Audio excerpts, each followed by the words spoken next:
Warm welcome, dear students. So, in continuation with last day's session on directional control valves, today we are going to see the flow control valves. There are two categories of flow control valves: throttle valves and flow control valves themselves. So, this is a classification.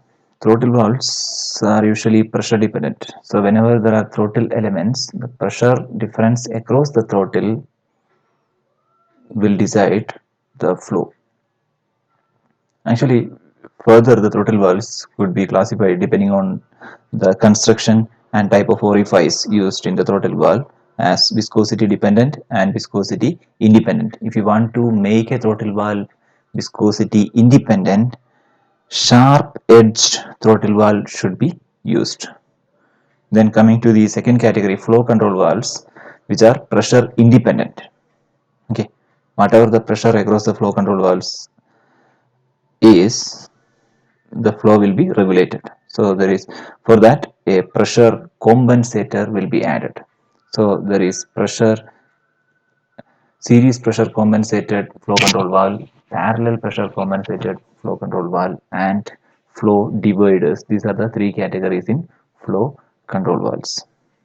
So let us see one by one. Coming to the throttle valves, in the first category, that is viscosity dependent.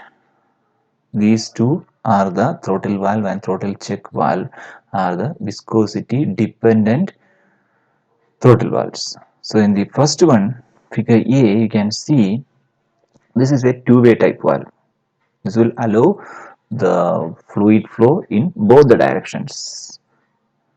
But on the other hand, they say throttle check valve will allow the flow only in one direction. The different parts are marked here. There will be an adjustable sleeve outside and an inner housing. You can see this is the inner housing, and this is the throttling area, and this is the radial drilling.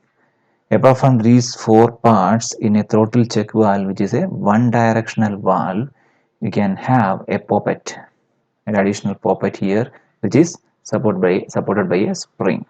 Okay, that will ensure that the flow will be taking place only in one direction.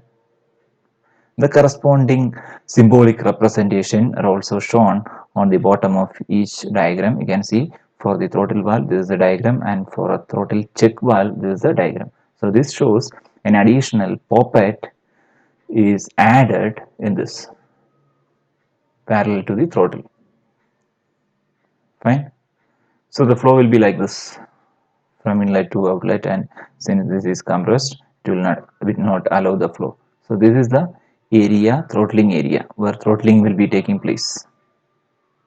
Okay. In both the cases, throttling area is the same, that is between the adjustable sleeve and the inner housing. So this adjustable sleeve could be rotated, could be turned, so that the flow should be on or off. So that adjustable sleeve on the outer side could be turned, and these two categories are fitted to the threaded joints. You can see the threads here. Okay, so these are type of threaded joint type of throttle valves. Right. Now coming to the pressure compensated flow control valve.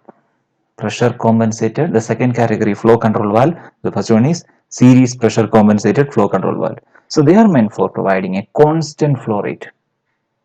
So whether there is pressure drop across the valve or not, that will not affect the flow rate.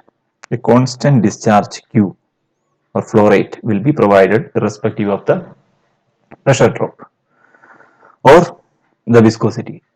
It is viscosity independent also. Fine. The throttle valves were viscosity dependent. If you want to make a throttle valve pressure viscosity independent, you have to make a sharp edged throttle valves. But here in the case of flow control valves, that is which is pressure compensated, we can make them independent of pressure as well as viscosity. So the pressure compensator is usually installed downstream of the throttle. So there will be a throttle further, then downstream of the throttle a pressure compensator will be installed in the case of a series pressure compensated flow control valve. So let us see that. So here you can see a throttle. here. Okay, this is a sharp edge throttle. Fine, the pressure drop across the throttle is P1 minus P2, and a spool valve is there, as well as a spring loaded poppet. Fine, so this is a pressure compensator here. A pressure compensator is installed downstream of the throttle. Fine, now this is a symbolic representation of the same. Okay, this is using symbols. This is represented. This is a throttle valve here, and this is a pressure compensator, spring loaded. So everything is, so here you can see this symbol is for pressure gauge, right? The pressure. Right? Now what will happen is when this P1 minus P2 decreases. Suppose P1 minus P2 is decreased. What will happen? The flow will be restricted. The flow will be restricted, and there will be direct flow to the tank. If this is increasing, P1 minus P2 is increasing, what will happen?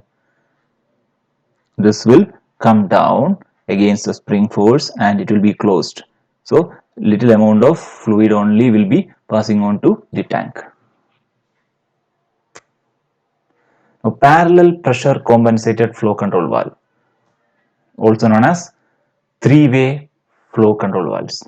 Parallel, so the first one was series pressure compensator. This one is parallel pressure compensated flow control valve, that is three-way flow control valves. So they regulate flow and produces constant flow rate if the pressure difference across the valve is greater than the preset value. If the pressure set value of the pressure, if the pressure difference across the valve is greater than that preset value, it will provide a constant flow rate.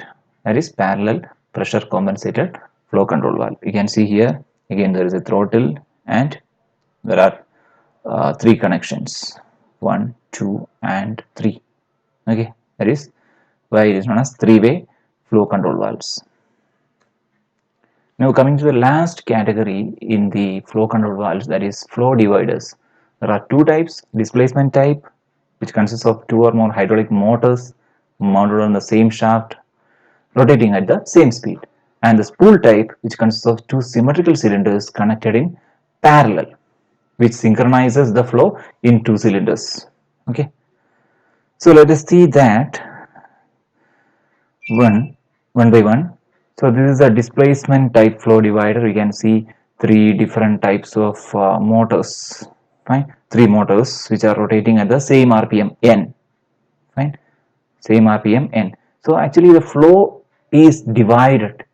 The Q is divided into Q1, Q2, Q3 at three different pressures, P1, P2 and P3. Fine. This is a displacement type flow divider with hydraulic motors. Now spool type flow divider will be having some cylinders, two cylinders you can see there, right? You can see two cylinders there.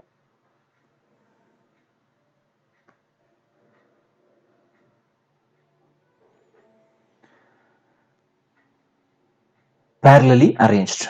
So these two cylinders are parallelly connected and there is a main flow divider. This is a main flow divider. Suppose if these two cylinders are equally loaded with FA and FP, these are the loads on the cylinders. If they are equally divided, what will happen? The same flow rate will be given to these cylinders. The same flow rate of the fluid will be flowing to these cylinders A and B. Fine. QA will be equal to QB. Suppose the pressure or the force in this cylinder is more. If the pressure in this cylinder is more, what will happen?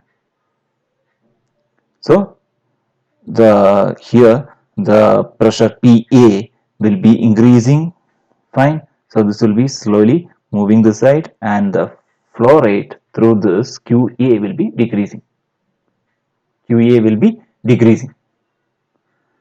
So this is the working of a spool type flow divider for dividing the flow through. So especially these are applicable in automobiles, traction control. In your automobiles you can see the traction control system. So These kind of hydraulic arrangements are provided whenever load on one tire is more, on the other wheel is less. I mean wheel, not tire. So depending on that, the flow rate will be adjusted.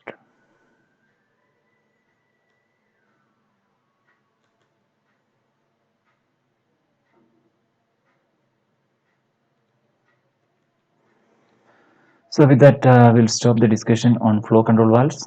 We will continue the session with the fourth category, subcategory of hydraulic valves, that is check valves, in the coming class. Thank you for watching. Have a good day.